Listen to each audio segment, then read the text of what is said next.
heart is supplied with arterial blood by the branches of the right and left coronary arteries. The right coronary artery, or RCA, supplies the right ventricle through a marginal branch which arises near the origin of the vessel. In 90% of individuals, the RCA then goes on to supply the inferior surface of the ventricles through a branch called the posterior descending artery. This posterior descending branch also supplies the posterior 1/3 of the interventricular septum. Blockage of the RCA distal to the origin of the marginal branch infarcts the inferior surface of the heart. This inferior surface is examined by leads 2, 3 and AVF. In inferior infarction, the injury current, represented here by the blue arrows, therefore produces ST elevation in these leads. Note also that the injury current is moving directly away from leads 1 and AVL. As we'll see shortly on the ECG, this can produce ST depression in these leads, so-called reciprocal change. On a standard ECG, the recordings from leads 2, 3 and AVF are grouped together in the bottom right-hand corner of the A4 readout. This ECG demonstrates the classical pattern of inferior ST elevation MI, with ST elevation in leads 2, 3 and AVF, and reciprocal ST depression in leads 1 and AVL. In this example, reciprocal change in leads 1 and AVL does not indicate disease in the region under these leads. It is purely an electrical phenomenon produced by injury current in the inferior region. As the inferior surface of the heart is supplied by the RCA in 90% of people, this ECG pattern usually indicates obstruction of that artery.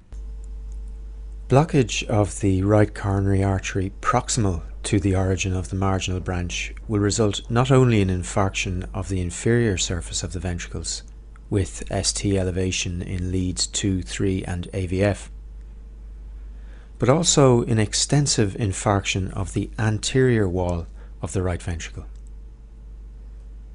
You'll notice that the ECG in this situation is virtually identical to that observed with distal RCA obstruction.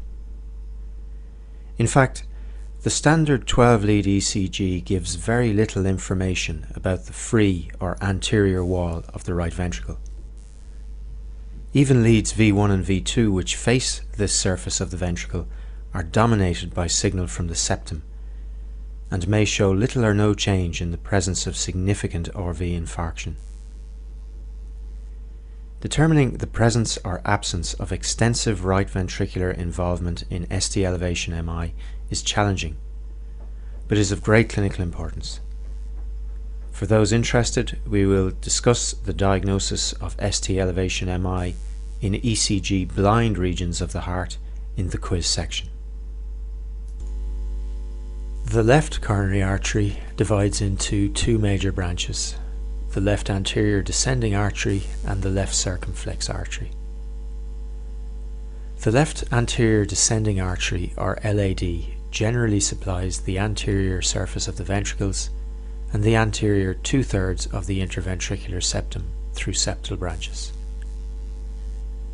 Diagonal branches of the LAD supply a variable extent of the anterior and, in some individuals, lateral surface of the left ventricle. The septum is examined by leads V1 and V2, while the anterior surface of the left ventricle is examined by leads V3 and V4.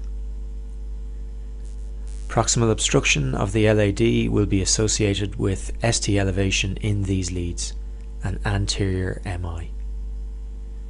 Again, the inferior leads are viewing the injury current from a diametrically opposite position and may show reciprocal ST depression. This is the classic ECG pattern for an anterior MI secondary to LAD obstruction. The left circumflex artery supplies the posterior and high lateral wall of the left ventricle. So the changes of infarction in the territory of this vessel are prominent in those leads looking at the left lateral surface of the heart. That is, lead 1, AVL, V5 and V6. Changes of ST elevation MI in these ECG leads are often subtle and are easily missed. Of course, there are many variations on the basic correlations outlined here, depending on the variation in coronary artery anatomy between individuals and the impact of collateral formation in patients with a long history of ischemic heart disease. To give you one of many examples of the former, in 10% of individuals, the posterior descending branch supplying the inferior surface of the heart arises from the left circumflex artery rather than the right coronary artery. This is termed a left dominant coronary circulation. In such an individual, an inferior pattern of ST elevation indicates obstruction of the left circumflex.